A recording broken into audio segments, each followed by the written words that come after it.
Kami bersyukur Tuhan untuk kasih setia dalam kehidupan kami Tuhan. Engkau Tuhan yang kami andalkan dalam kehidupan kami Yesus. Ku perlu Engkau Yesus, haus jiwaku menantikanmu.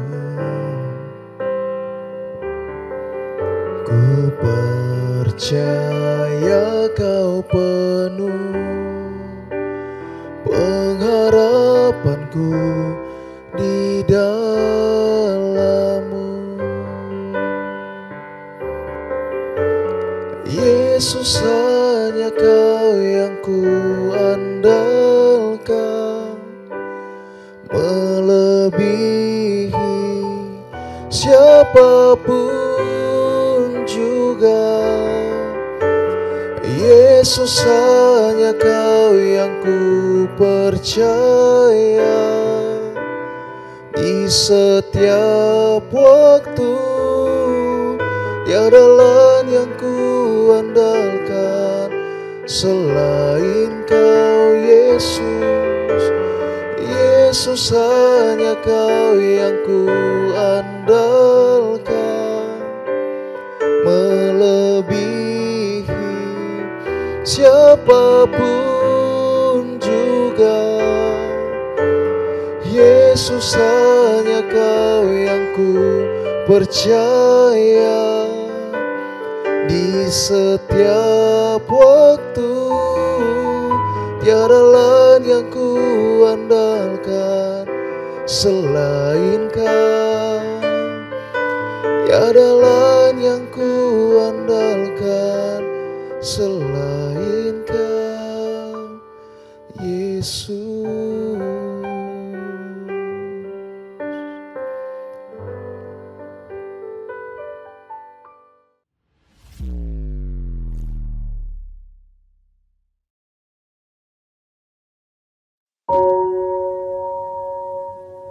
Shalom saudara-saudara yang dikasihi Tuhan, kita jumpa lagi dalam kasih Tuhan, semuanya karena anugerah Tuhan.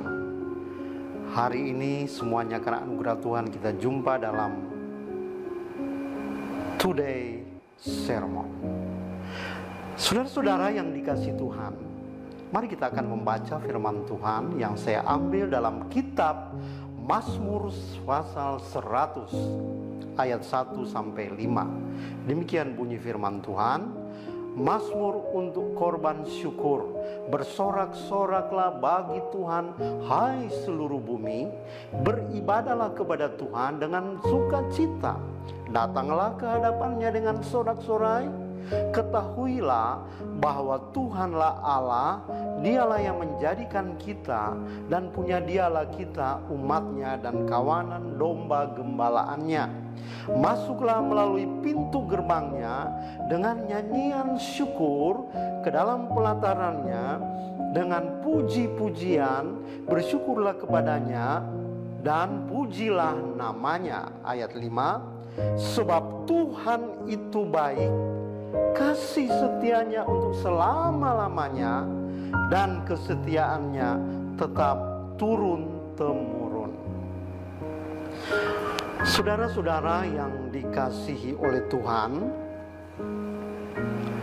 ketika kita sedang mengalami hal-hal yang baik, ya semisalnya kita sembuh dari sakit, kita sukses dalam studi,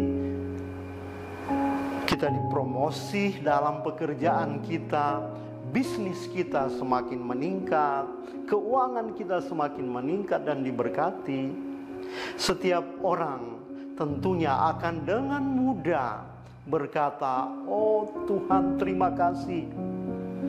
Terpujilah Engkau baik Tuhan, Engkau sungguh sangat baik dalam kehidupan saya.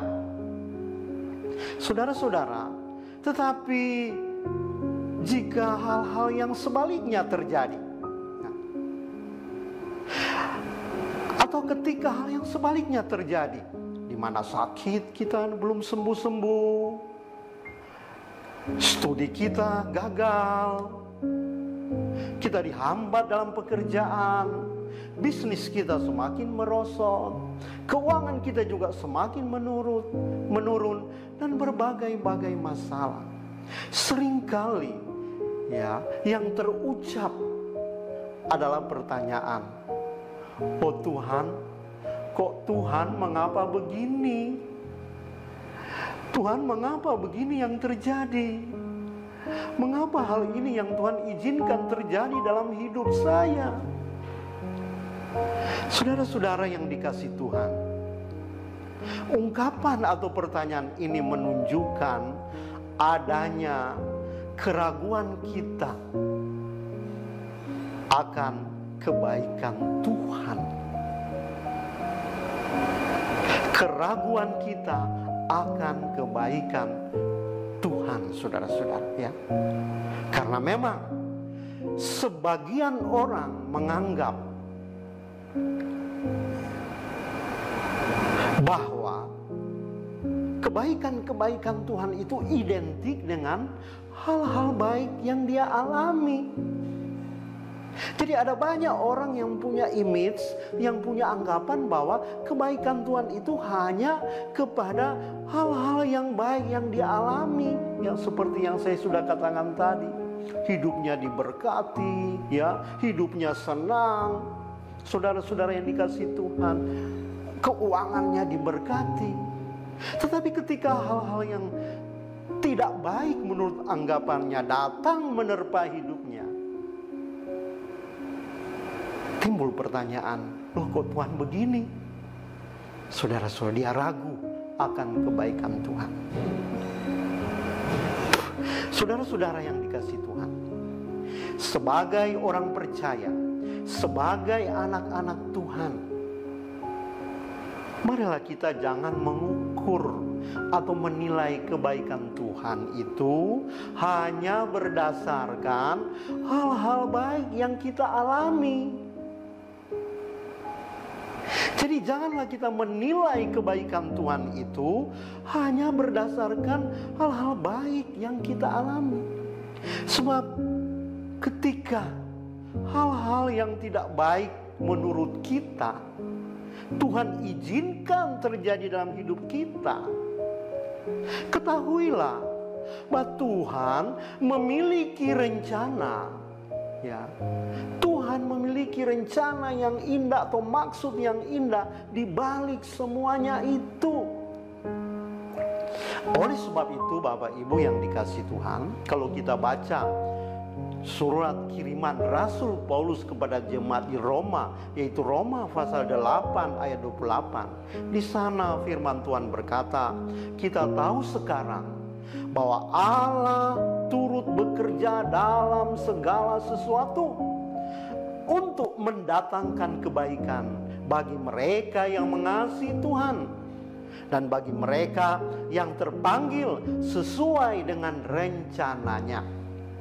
Oh saudara-saudara, jadi kita harus mengerti cara kerja Tuhan. Kita harus memahami cara kerja Tuhan. Tuhan bukan hanya berkarya, bekerja dalam hidup kita dengan di sisi hal-hal baik saja. Tapi seringkali Tuhan izinkan hal-hal yang tidak baik. Tetapi di balik itu ada maksud dan rencana Tuhan yang indah, saudara-saudara.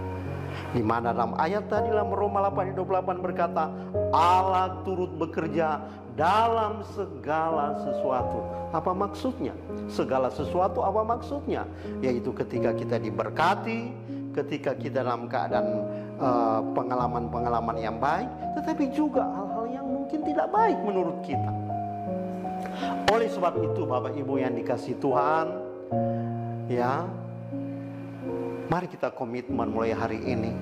Latihlah hidup kita, latihlah diri kita untuk tetap percaya dan berkata, Tuhan itu baik. Ya, Tuhan itu baik. God is good all the time. Yesus tetap baik, saudara-saudara. Dia tidak terpengaruh dengan situasi dan kondisi. Jadi mari kita tetap percaya dan berkata, Tuhan itu baik, ya, dengan tidak dipengaruhi oleh hal-hal yang pengalaman-pengalaman yang kita alami, baik ataupun buruk. Mengapa saudara-saudara? Percayalah, Tuhan Yesus tetap Tuhan yang baik. Dia Allah yang setia untuk selama-lamanya. Seperti firman berkata, sebab Tuhan baik, bahwasanya untuk selama-lamanya kasih setia Tuhan. Dia tidak terpengaruh dengan keadaan kita. Dia tetap Tuhan yang baik. Mari rubah pola pikir kita. Mari kita tetap bersyukur dan berkata, Tuhan itu baik. Puji Tuhan, Tuhan Yesus memberkati kita semuanya. Mari kita berdoa. Tuhan, hamba-Mu telah menyampaikan kebenaran firman-Mu Tuhan. Bapa, bahwa sesungguhnya Engkau adalah Tuhan yang baik dalam hidup kami Tuhan. Tidak pernah Engkau merancangkan kecelakaan dalam hidup kami. Jamahlah hati kami, jauhkan dari persungutan, jauhkan dari kemarahan, tapi bahwa kami tetap bersyukur, tetap percaya dan berkata, God is good.